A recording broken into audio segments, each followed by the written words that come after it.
Welcome to Top Advisor Marketing, where you will learn how to become a prolific online influencer, attract more ideal clients, and grow your practice.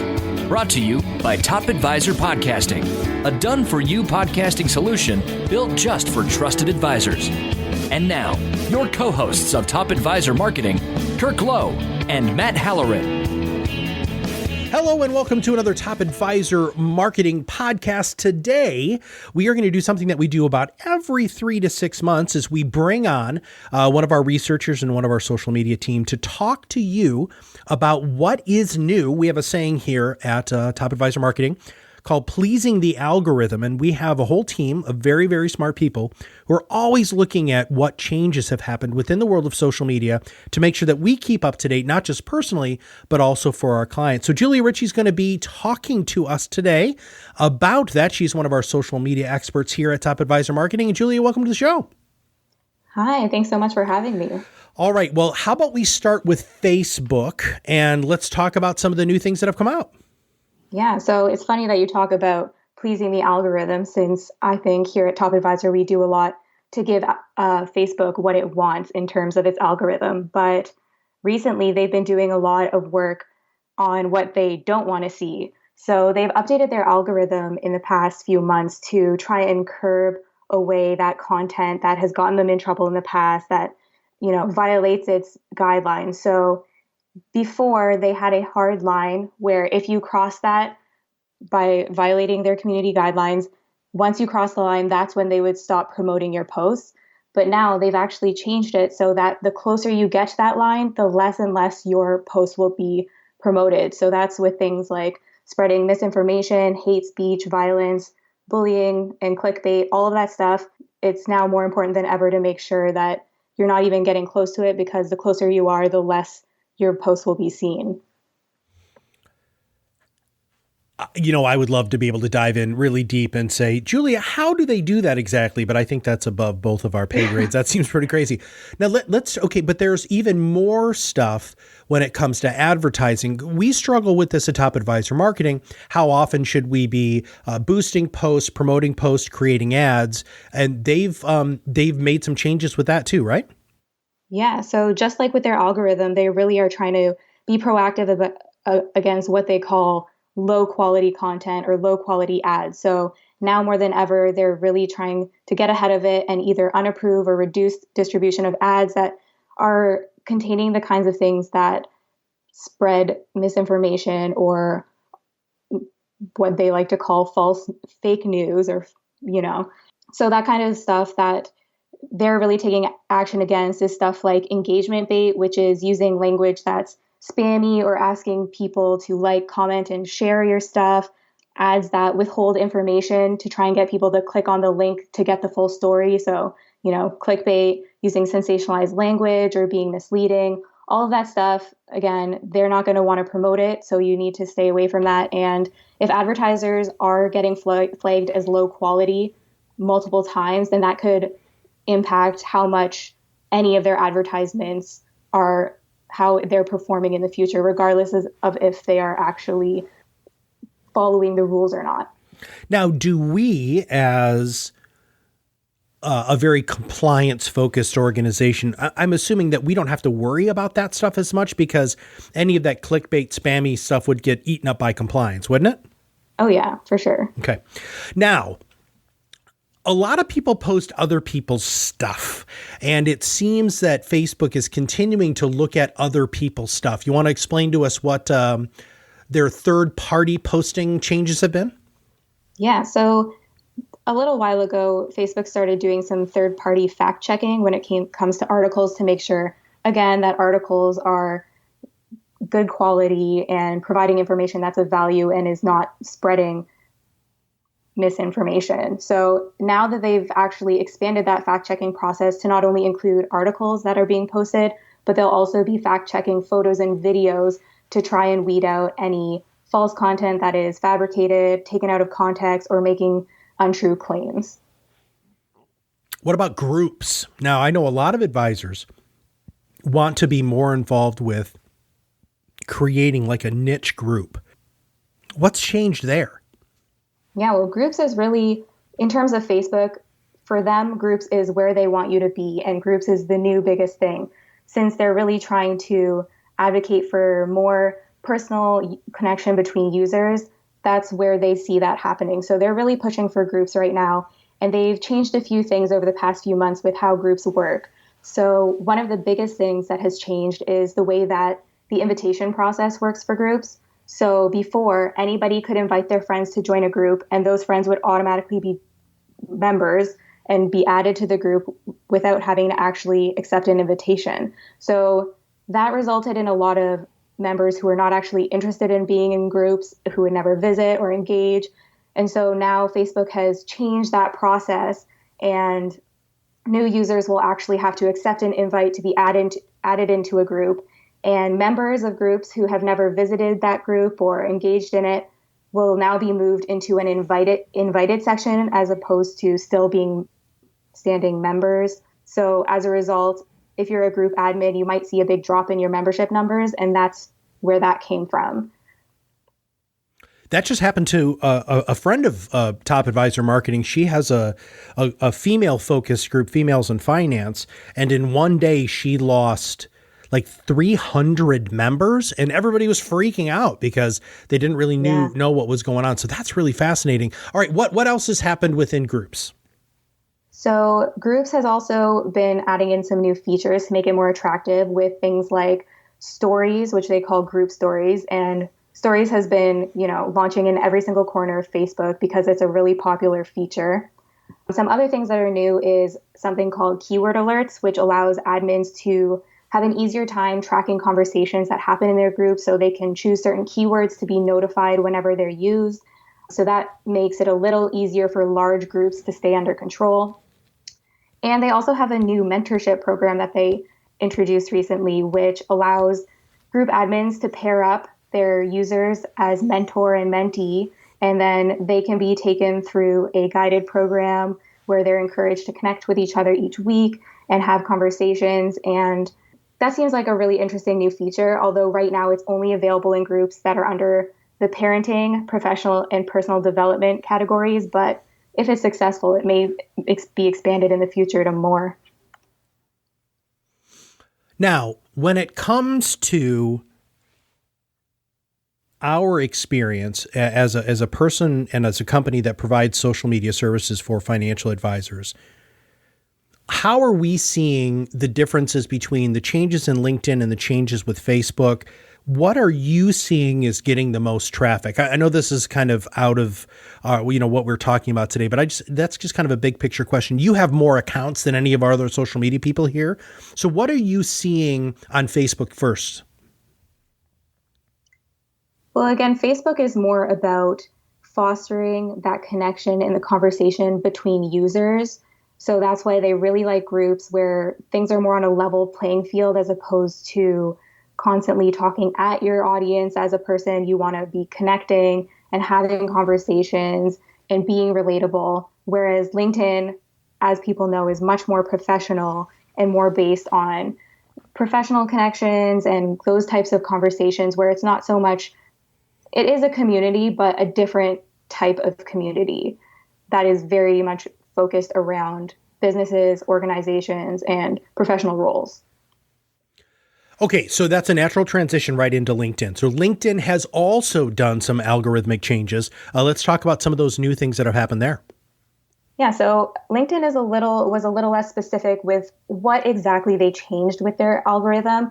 However, they did state that they are changing their algorithm so that it's no longer favoring people who are already popular. So before, if you were already popular on LinkedIn and your content got a lot of shares and engagement, then your future posts would naturally be promoted. Where now they're trying to even the playing field a little bit and not distributing posts just based on how popular you are as a content creator, but instead using their algorithm to try and estimate how much users will value the information that you're providing. So hopefully that'll bring a more level playing field to people who are either new or don't have that huge following that other people do, to allow them to rise up in the ranks on LinkedIn. Now, they've been using hashtags, or people have been using hashtags on LinkedIn for a long time. What's changed there? Mm-hmm. So now hashtags have come into their company pages as well. They've done a lot of work on their company pages on rebuilding it and trying to make them more attractive for users to visit continually and engage on. So now they're introducing a new community tab in company pages that will feature hashtags that are most relevant to that company to make it easier for users to follow that company, and admins or people who run the page can also use those hashtags to track conversations about their company as well. What else is going on with company pages, with admins and stuff like that? Yeah, so another new feature on company pages is a new People tab that's in the sidebar of the company page, where the employees of that company will be showcased along with stuff like where they're located, their education, how you can connect with them, all of that. And there's also, for on the admin side, something called a suggested content feature, which provides them with news articles that are trending with their target audience to kind of give them new ideas of content they can be sharing. And they've also added some new abilities for admins. So now they can reshare their employees' posts on their pages, as well as any other posts that mentions their company page. And admins can also now use the LinkedIn mobile app to keep on top of their page and respond to comments or post updates and all that good stuff. Well, it sounds like LinkedIn is working very, very hard to stay as relevant as it's been for a long time now. All right, Julia, tell us about what other new features have been rolled out with LinkedIn. Yeah, so as I mentioned with Facebook, how they're big on their stories. Stories are super popular feature in Instagram. It's popular on Facebook, and it's popular on Snapchat, which is, a stories platform in itself. So LinkedIn is trying to get in on the popularity of the stories feature by testing it out on their own platform. And so that's where you can post short videos that only last for about a day. And right now, since it's still in testing, they've only launched it on a platform called Student Voices for university students in the US. But if it's popular, that could be a new feature we see rolled out to everybody. Now, they're also working on integration. So let's talk about some of those integrations. Yeah, so a big integration that happened in the last few months was that LinkedIn teamed up with Microsoft to integrate LinkedIn with Office 365. So if you have an Office 365 account and you link it with your LinkedIn, it'll bring you a few new features. So that includes things like your profile card in Office 365 will include some information that is pulled off of your LinkedIn profile for more comprehensive information about you. Likewise, LinkedIn will also add in some insights based off of your connections' profiles to your calendar if you're scheduled to meet with them. So that way you can glance at that meeting and see a little bit more about them without having to go too in depth on looking up who you're about to meet with. And another new feature is that you can actually email your first degree contacts without needing their email. So LinkedIn will provide that for you and you can message them right from your Outlook account. Well, that sounds super convenient. I hope that this integration doesn't go as smoothly as the Skype integration did, which was an absolute nightmare. But that seems to make a lot of sense. That's neat. I like the idea of being able to, have a reminder of a meeting and then have that person's LinkedIn profile. Maybe the last couple of things that they posted. That's really quite neat. And especially from a sales perspective, that could make a big difference, and also a customer service perspective. Mm-hmm. Now, Twitter made a big announcement. Let's start there. Yeah, so Twitter's big thing over the past few months is their new look. So they're revamping their whole site, the way it looks, and also adding in a bunch of new features to make it easier to use and to encourage better conversation on their site and really encourage what they want to see versus what they are seeing right now. So part of the redesign will include things like new keyboard shortcuts, new trends and the way those are shown. Advanced search is being updated, and the ability to switch between accounts will be faster and easier along with load times. So those are some of the new features that are coming, and they've already made some changes to the way Twitter looks in an effort to try and de-emphasize follower counts and, having users focus just on the number of retweets, likes, or follows that they get, and instead put more of an emphasis on meaningful conversations. So to do that, they've done things like making the font size on followers less prominent on your profile page, along with other information like your location, your birthday, and join date. Those have all been made smaller to draw less attention over there. And instead, they've updated things like how tweet threads show up. So they've made threaded replies to kind of change the way that conversations show up in the platform and make it a lot easier to follow for users. And they're also going to be introducing new things like original tweeter tag in long threads between users so that you can keep track of who started the thread, who's in the conversation, when replies came. So they're really focusing on making it more user-friendly for having those conversations rather than just trying to rack in the likes and the follows. I love the idea of the threaded replies. Goodness gracious, that for me would be, that's life-changing for Twitter instead of, yeah, gosh, for those of you who use Twitter, that's a big deal. You know, the major trend here, Julia, that I'm hearing is this whole idea of meaningful content, not misleading content. Do you think that they're going to be able to execute this? I mean, you pay a lot of attention to this. I know this is an algorithm and it's tough to really play this out, but is a lot of this, in your opinion, just kind of smoke and mirrors because all three of the big three have been hit pretty hard with, emulators and bots and stuff like that? What do you think? Yeah, well, I think it's a challenge for them to stay on top of that since, people tend to be pretty crafty with getting around their rules as soon as they come up with them. But I do think that they are doing a good job of trying to incite more meaningful conversations with the tools that they're introducing, with constantly updating their policies on what they will and will not allow. So I can't for sure say if they're going to be fully successful in this, but I do think that it's a good sign that they're really putting in the effort to keep up policy-wise and feature-wise with trying to create the best community that they can for what they had originally created the platform for. Fantastic. Julia, we really appreciate all of the hard work that you do for us here at Top Advisor Marketing. And I know our listeners also really appreciate all of the work that you do, keeping us all up to date on all of the changes that happen with LinkedIn, Twitter, and Facebook. And so haven't you done some writing on this too? Don't we have some stuff on our website? Yeah, every single month I help out and I publish a report on all the different things that have changed within the last month. So if you ever are curious about that, you can go check that out. Wonderful. And just make sure that you go to the blog section of our website and then you can find that stuff out. So Julia, thank you very much for your thought leadership today. We appreciate it. Thank you for having me. Now, I want all of you who are listening to think to yourself, do you have the time or the desire or even the team to do the level of work that somebody like Julia does for Top Advisor Marketing and in turn potentially can do for you? We have tried to find the best of the best people to provide the best quality social media posts for all of you in a compliance-friendly manner, and also keeping in mind that we have to please the algorithm so that your posts as a financial services professional show up on your people's news feeds. This is what we do. This is why we do it. And Julia is one of the people who does this for us.